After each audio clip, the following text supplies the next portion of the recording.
സംസാരിക്കാൻ അറിയില്ല, അറിയാലോ.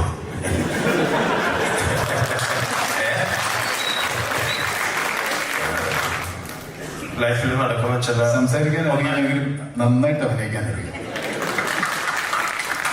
ഇനി ഉണ്ടാവില്ല ഇങ്ങനെ ഒരു സിറ്റുവേഷൻ, ആർക്കും ഉണ്ടാവില്ലെന്ന് എനിക്ക് തോന്നണം. അത്ര ബാക്കിയുള്ളവരായ വിനായകൻ. സന്തോഷം. 2 വാക്കിലെല്ലാം ഒതുക്കിയല്ലേ? ബാക്കി ഞാൻ പറയാം. ഈ ക്ലാസ്സിൽ കുസൃതി കാണിക്കുന്ന ഒത്തിരി കുട്ടികളുണ്ടാവും. പക്ഷേ കുസൃതി കാണിക്കുന്നവരോട് നമുക്കൊരു വാത്സല്യം തോന്നും. അങ്ങനത്തെ ഒരു കുസൃതിക്കാരനാണ് വിനായകൻ.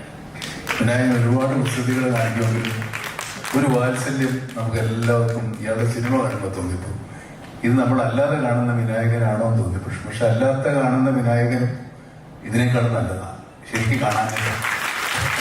അല്ലേ?